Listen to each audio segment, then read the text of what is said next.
Hello बच्चों, स्वागत है आप लोग का आपके अपने चलिए एक्स्ट्रा क्लास सेंसर में। और आज का टॉपिक बहुत ही इंटरेस्टिंग है, क्योंकि अभी जो पिछला लेक्चर में पढ़ के आ रहे हैं 11वीं की केमिस्ट्री का, उसमें हम लोगों ने कैथोड किरणों की खोज किया और कैथोड किरणों के बारे में पढ़ा कि कैथोड किरणें क्या है, रेड ऑक्साइड कणों से मिलकर के बनी हुई हैं। और जो थॉमसन जी ने उसके कैरेक्टर के बारे में बताया कि वो जो रेड ऑक्साइड कण हैं वो क्यों, उस पर किस प्रकार वो डेविएट होते हैं, उनके क्या क्या कैरेक्टर हैं, क्या क्या प्रॉपर्टी हैं। बट अभी कई प्रॉपर्टी जानने के बाद, उसकी वेलोसिटी जानने के बाद, उसका नेचर जानने के बाद ये हम लोग ये नहीं जान पाए कि उस रेड ऑक्साइड कण पे कितना आवेश है और उसका मास कितना है। तो जे थॉमसन जी जो अपना एक्सपेरिमेंट था उसको कंटिन्यू किए हुए थे कि जो इलेक्ट्रॉन निकला है वो कि उसका आवेश कितना है या फिर उसका द्रव्यमान कितना है। तो उसके आवेश और द्रव्यमान की खोज करते हुए जब वो उन्होंने अपने प्रयोग को आगे बढ़ाया तो उन्हें इलेक्ट्रॉन का आवेश और उसका मास तो प्राप्त नहीं हुआ, बट उसके आवेश और द्रव्यमान का अनुपात उन्होंने अवश्य ही प्राप्त करके दिखा दिया। तो जिस प्रकार से उन्होंने कैथोड किरणों से इलेक्ट्रॉन को निकाला, उसी प्रकार से उसी प्रकार के एक्सपेरिमेंट से बल्कि उन्होंने क्या किया, उसी रेड ऑक्साइड कण के आवेश और द्रव्यमान का अनुपात फाइंड आउट किया। तो आज हम लोग उसी जो उनका प्रैक्टिकल था, प्रयोग था, उसी की चर्चा करने जा रहे हैं और देखेंगे कि किस प्रकार से हम लोग का E/m की गणना उन्होंने किया था। तो सबसे पहले तो हम लोग ये जो उनका इंस्ट्रूमेंट था उसके बारे में बात कर लेंगे थोड़ा सा, ताकि हमें समझना आसान हो जाए कि जो उनका प्रैक्टिकल था वास्तव में क्या था। तो सबसे पहले इसमें देखेंगे तो इस जो ये आपको चित्र दिखाई दे रहा है, ये जो इंस्ट्रूमेंट दिखाई दे रहा है उसका नाम क्या है, तो उसका नाम है CRT, है ना, cathode ray tube. Cathode ray tube, इसी को हम लोग विसर्जन नलिका भी पीछे बोल करके आ रहे हैं। उसी को एक नया नाम हम लोग दे रहे हैं, कैथोड रे ट्यूब दे रहे हैं, क्योंकि इस ट्यूब में कैथोड रे क्या है, उत्पन्न की जाएगी। तो कैथोड रे उत्पन्न करने का तरीका आप पीछे जान चुके हो। हम लोग क्या करेंगे, दो इलेक्ट्रोड ले लेंगे, एक कैथोड और एक एनोड ले लेंगे। इसको हाई वोल्टेज बैटरी से जोड़ दिया है। जैसे ही हाई वोल्टेज बैटरी से जोड़ेंगे, इसके अंदर क्या होगा, इलेक्ट्रोमैग्नेटिक फील्ड क्रिएट होगी और यहाँ पे जो उत्पन्न जो गैसें होंगी और उसका क्या होगा, विद्युत विसर्जन होगा, जिसके कारण जो कैथोड है वहाँ से आपका कैथोड किरणें निकलनी शुरू होंगी। अब उन्हें हम कैथोड किरणें नहीं कहेंगे, क्योंकि कैथोड किरणें किससे बनी हुई हैं, छोटे छोटे आपके रेड ऑक्साइड कणों से बनी हुई है, जिनको नाम दिया गया इलेक्ट्रॉन। यानी कैथोड से क्या है, इलेक्ट्रॉन इमिट होना शुरू होंगे।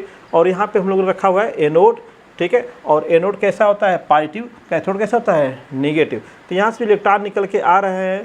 तो यहाँ पे देखिए एनोड के अंदर एक फाइन होल बनाया गया है, जिसमें से एक स्ट्रीम इलेक्ट्रॉनों की एक पतली धारा क्या है, एक सीधी रेखा में निकल सके। तो यहाँ पे बाकी इलेक्ट्रॉन स्ट्राइक करेंगे एनोड पे, उसी पे क्या होंगे, एब्जॉर्ब हो जाएंगे।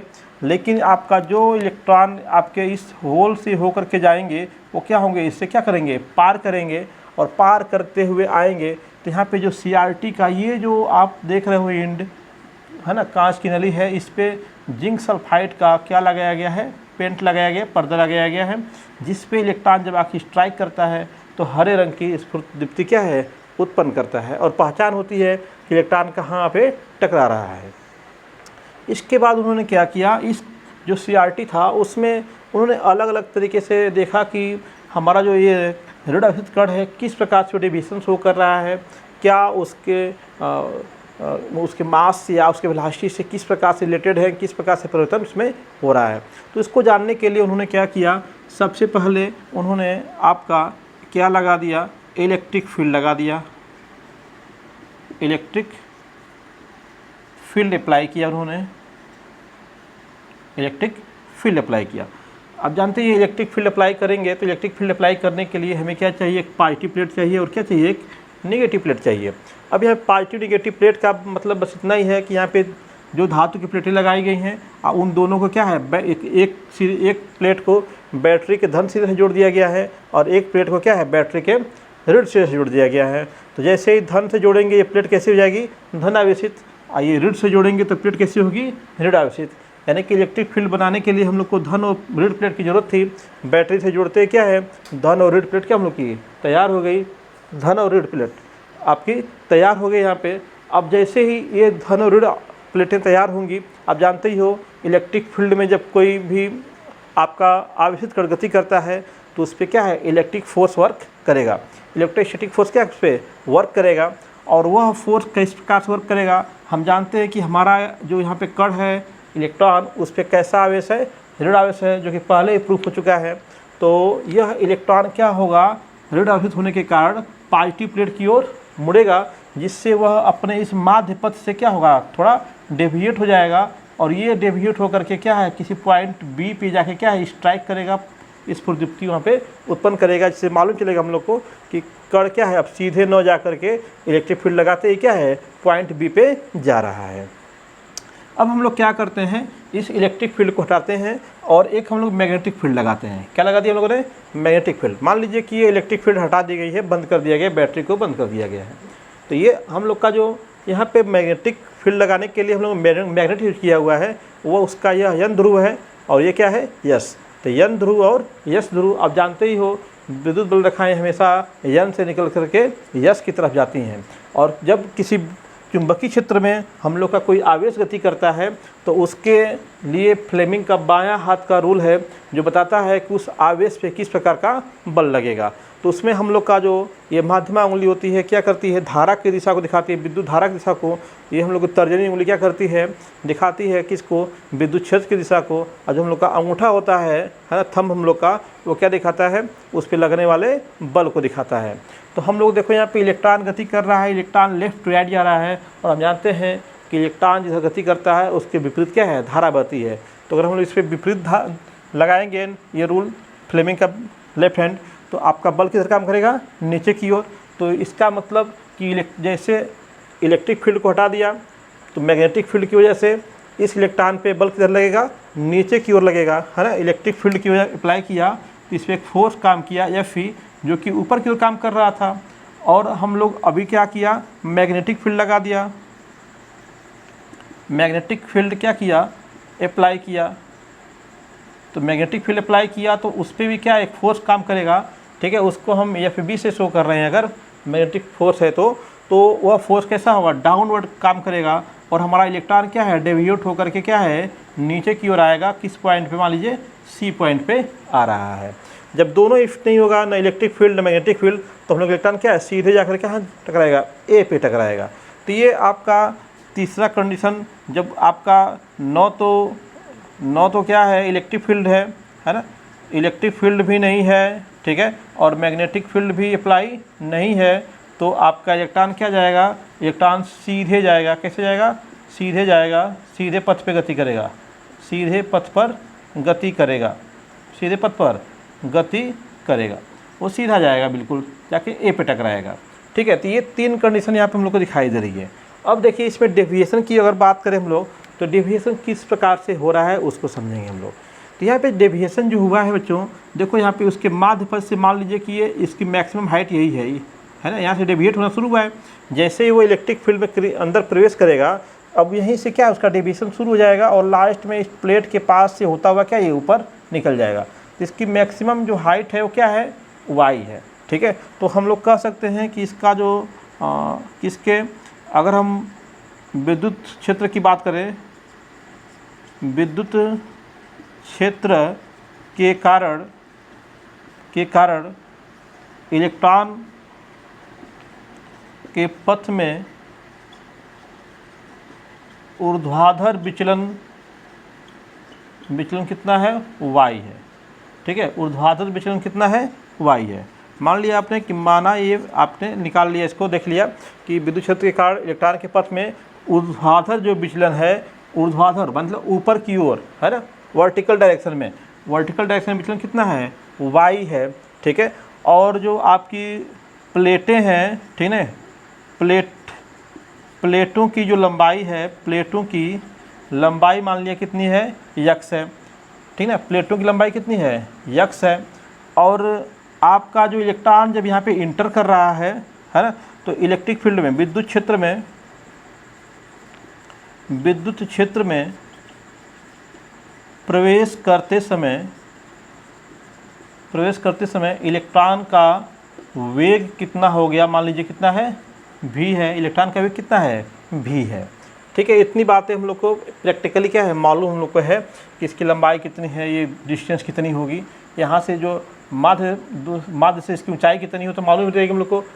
प्रयोग द्वारा कितना ऊंचाई हम लोग ले रहे हैं, कितना दूरी प्लेट लगाया हुआ है हम लोग का, ठीक है। और ये कितनी लंबी प्लेट लगाई हुई मालूम हम लोग की होगी। और आपका जो इसमें दूरबीन लगाया हम लोग उससे क्या है, इसमें देख सकते हैं कि इसकी स्पीड कितनी है। तो आपको ये इतनी बातें आपको यहाँ पे मालूम है।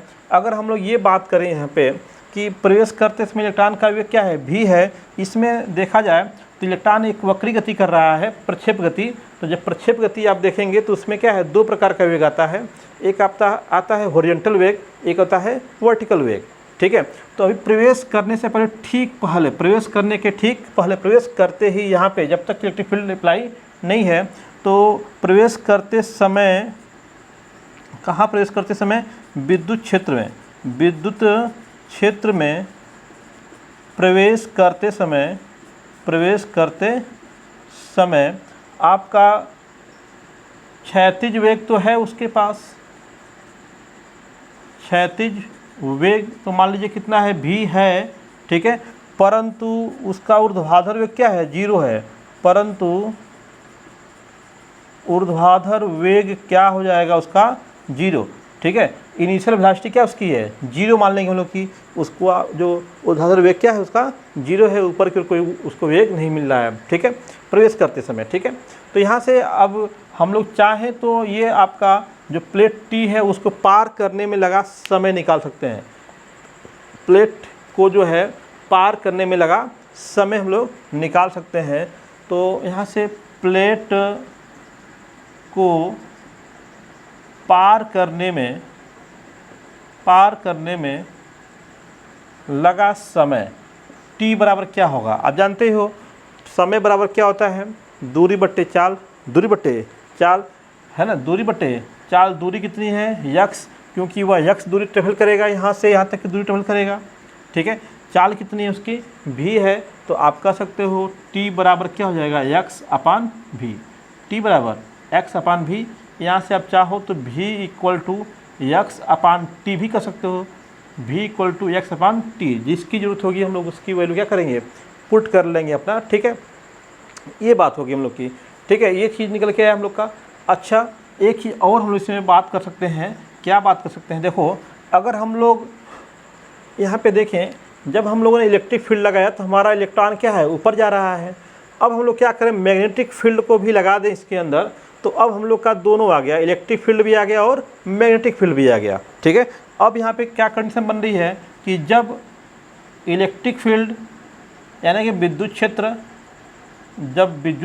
क्षेत्र तथा चुंबकीय क्षेत्र दोनों क्या हो, दोनों लगे हों, ठीक है, दोनों लगे हों, तो जाहिर सी बात है कि जिसकी वैल्यू अधिक होगी आपका जो इलेक्ट्रॉन है उसकी गति क्या है, उधर होगा।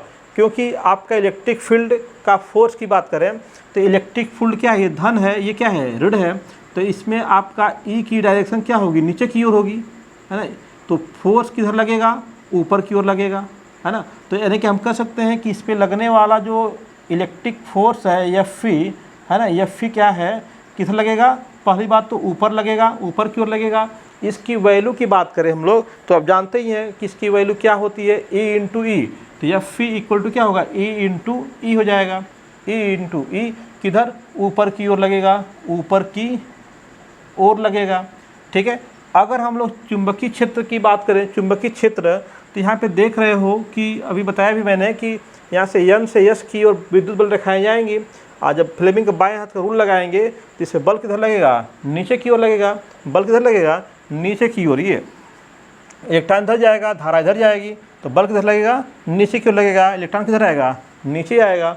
तो हम लोग का इसके अंदर जो आपका चुंबकीय बल होगा वो क्या होगा, ई भी बी साइन थीटा होगा। लेकिन अब देखो यहाँ पे कोण की बात करो अगर, तो यह बल क्या है, इलेक्ट्रॉन की दिशा, इलेक्ट्रॉन इधर गति कर रहा है, अब बल किधर लगा है, नीचे लगा हुआ है। तो दोनों के बीच का एंगल कितना हो गया, 90 डिग्री का हो गया, है ना। दोनों के बीच का एंगल कितना हो गया, 90 डिग्री का हो गया। तो साइन थीटा क्या हो गया, साइन 90 हो जाएगा। तो उसकी वैल्यू क्या होगी, 1। यानी कह सकते हैं कि आपका एफ बी इक्वल टू ई भी बी होगा। अब किधर लगेगा, नीचे की ओर लगेगा। किधर लगेगा, नीचे की ओर लगेगा, नीचे की ओर कार्य करेगा ये, ठीक ना। तो जब विद्युत क्षेत्र चुंबकीय क्षेत्र दोनों लगे हुए हैं तो एक बल ऊपर की ओर, एक बल नीचे की ओर, जो बल अधिक होगा उधर क्या करेगा, डेविएट करेगा। अगर हम दोनों बलों को, या फिर ऐसे कह लें कि इलेक्ट्रिक फील्ड और जो चुंबकीय फील्ड है ना, आपकी जो इलेक्ट्रिक फील्ड और मैग्नेटिक फील्ड है, दोनों को इस प्रकार से सेट करें, ऐसे सेट किया जाए उसको कि दोनों की वैल्यू क्या हो, बराबर हो जाए। क्योंकि इसको तो हम बाहर से लगाए हुए हैं, सेट कर सकते हैं, उसको कम अधिक कर सकते हैं। तो इस प्रकार से कम या अधिक करके सेट किया गया कि दोनों की वैल्यू क्या हो गई, बराबर हो गई। जब दोनों की वैल्यू बराबर हो जाएगी तो उस समय वहाँ पे कोई डेविएशन हम लोग को देखने को नहीं मिलेगा। जब दोनों की वैल्यू बराबर हो जाएगी तो उस टाइम हमें कोई डेविएशन देखने को नहीं मिलेगा।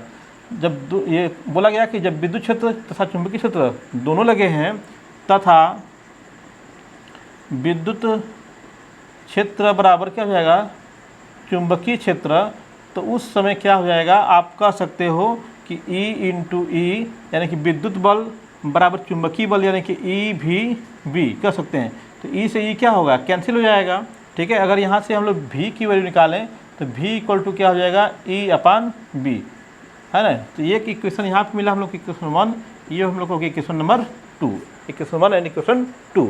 अब हम लोग बात करते हैं, थोड़ा सा मोशन की बात करेंगे। तो इसके अंदर जो मोशन हो रहा है वो मोशन किस प्रकार से हो रहे हैं, यहाँ पे देखिए। अगर हम इस y को निकालने जाएंगे, y को, तो ये y कितना होगा, आपने एक फार्मूला पढ़ा हुआ है, ठीक है, फिजिक्स में, कि s equal to u t plus half a t square, u t plus half a t square. तो यस क्या है, ऊंचाई है। तो हम लोग का यहाँ पे ऊंचाई क्या लिया हम लोगों ने, y लिया हुआ है। y इक्वल टू क्या हो जाएगा, u, इसका प्रारंभिक वेग क्या हो जाएगा, 0। इलेक्ट्रिक फील्ड में प्रेस करने से ठीक पहले उसका वेग क्या हो जाएगा, ऊर्ध्वाधर वेग, ऊपर की ओर वेग क्या हो जाएगा, 0, क्योंकि ऊपर क्या जो वेग है क्या हो, 0 है। तो ऐसे मिलेगा हम लोग को हाफ ए टी स्क्वायर। ए क्या है, त्वरण, जहाँ ए क्या है, त्वरण है, ए क्या है, त्वरण है, त्वरण है, ठीक है। अगर हमें त्वरण की मान मालूम हो जाए तो हम लोग क्या है, y निकाल सकते हैं। तो आप जानते ही हो कि क्या होता है, बल बराबर, है ना, m इंटू ए, यानी कि F equal to m into A होता है। अब F की बात हम लोग कर रहे हैं यहाँ पे, F की वैल्यू क्या रखें। अगर हम लोग F की वैल्यू क्या ले रहे हैं, E इंटू ई ले रहे हैं, E इंटू ई, तो इक्वल टू क्या हो जाएगा, m इंटू ए हो जाएगा, m इंटू ए। अगर हम लोग यहाँ से A की वैल्यू निकालें, किसकी वैल्यू, ए की वैल्यू निकालें, तो यहाँ से हम लोग को मिल जाएगा, this implies A equal to E into E upon क्या हो जाएगा, एम। ये हो गई हम लोग की ए की वैल्यू, ठीक है। इक्वेशन नंबर 3 हो गया ये, ठीक है। तो अब इसका वैल्यू क्या है, इसमें पुट कर दें अगर हम लोग, तो हम लोग को वाई, दिस भी इम्प्लाइज कर सकते हैं, वाई इक्वल टू हाफ, जहाँ पे ए है वहाँ पे क्या रखें, ई इंटू ई अपन एम, और यहाँ पे क्या हो गया, टी का स्क्वायर। ये निकला हम लोग का किसका वैल्यू, वाई का वैल्यू। अब हम लोग चाहें तो इसमें क्या है, टी की वैल्यू भी क्या है इसमें रख सकते हैं, क्योंकि टी की वैल्यू हम लोग यहाँ पे क्या है, फाइंड आउट कर चुके हैं। टी की वैल्यू क्या हम लोग यहाँ पे निकाल चुके हैं। तो टी की वैल्यू क्या है, x अपान b है। तो कह सकते हैं कि समीकरण 1 से अगर टी की वैल्यू रखें, समीकरण 1 से क्या रखें, टी के मान, टी का मान रखने पर, टी का मान रखिए इसके अंदर, तो आपका y इक्वल टू क्या हो जाएगा बताइए, y इक्वल टू कितना हो जाएगा, 1/2 ई इंटू ई अपान क्या हो गया, यम, और टी स्क्वायर का मतलब क्या हो गया कि एक्स स्क्वायर अपन भी स्क्वायर, तो एक्स स्क्वायर अपान भी स्क्वायर हो गया। अभी देखो आपके पास एक भी की वैल्यू भी मिली हुई है ई अपान बी के रूप में, तो कह सकते हैं समीकरण 2 से मान रखिए इसके अंदर, तो आपका y इक्वल टू क्या मिल जाएगा, y equal to 1/2 E into capital E upon क्या हो जाएगा, यम, ठीक है। ये आपका एक्स स्क्वायर और नीचे भी स्क्वायर करेंगे तो क्या हो जाएगा, ई स्क्वायर, और ये बी स्क्वायर नीचे से कहाँ जाएगा, ऊपर, तो ऊपर हो गया क्या, ये बी स्क्वायर, ठीक है। अब देखो हमें यहाँ से ई बाई एम मिल रहा है, तो ई बाई एम को आप यहाँ पे बचा लो अपना, ठीक है। ई बाई एम को बचा लीजिए, एम ई बाई एम की वैल्यू निकाल लीजिए यहाँ से। तो ये 2 ऊपर आएगा तो क्या होगा, 2y हो जाएगा। ये ई स्क्वायर ऊपर आएगा तो क्या होगा, ई का स्क्वायर हो जाएगा, ठीक है। अब नीचे की सभी वैल्यू खत्म हो चुकी हैं, क्योंकि हमें तो ई बाई एम चाहिए ही था, ठीक है। तो अब बचा क्या हुआ है, देख लीजिए, ई बाई एम इक्वल टू निकाल रहे हैं, ये दोनों चीज़ें ऊपर चली गई, तो ये चीज़ें कहाँ आएंगी, नीचे आ जाएंगी, ठीक है। ठीक है। तो यहाँ पे आपका नीचे क्या आ जाएगा, यहाँ पे ई है ना, यहाँ पे क्या बचा हुआ है, ई बचा हुआ है, तो ये ई हो गया एक्स स्क्वायर, और यहाँ पे क्या है बी स्क्वायर बी स्क्वायर। तो यहाँ पे देखिए ई स्क्वायर से क्या होगा, कैंसिल हो जाएगा, तो आपका ई बाई एम इक्वल टू क्या मिल जाएगा हम लोग को, 2y ई है ना अपान एक्स स्क्वायर बी स्क्वायर। ये वैल्यू हम लोग को मिल जाएगी, हम लोग को ई की वैल्यू। ठीक है, तो ई का वैल्यू क्या आया हम लोग का, यहाँ पे देख लीजिए ई की वैल्यू, इसको हटा देते हैं यहाँ से। ठीक है, ई की वैल्यू क्या आई हम लोग के पास, ई बाई एम की वैल्यू आ चुकी है, E by M equal to क्या आ चुका है, 2y E upon X square into B square.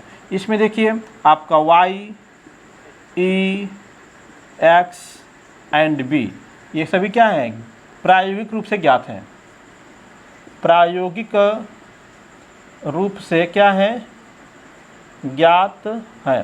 तो जे थॉमसन जी ने इन सब की वैल्यू यहाँ पे रखा, यहाँ पे पुट किया और वहाँ से ई बाई एम की गणना किया, और ई बाई एम का जो मान आया वहाँ पे, ठीक है, गणना करने के बाद, ठीक है, तो ई बाई एम इक्वल टू आ गया 1.7588 आपका इंटू 10 टू पावर 8 कूलाम प्रति जूल, कूलाम प्रति ग्राम, कूलाम प्रति ग्राम के रूप में आया, कूलाम प्रति ग्राम के रूप में आया। ठीक है, या फिर इसी को आप किलोग्राम में बदलोगे तो 1.7588 इंटू 10 टू पावर 11 क्या हो जाएगा, kg हो जाएगा।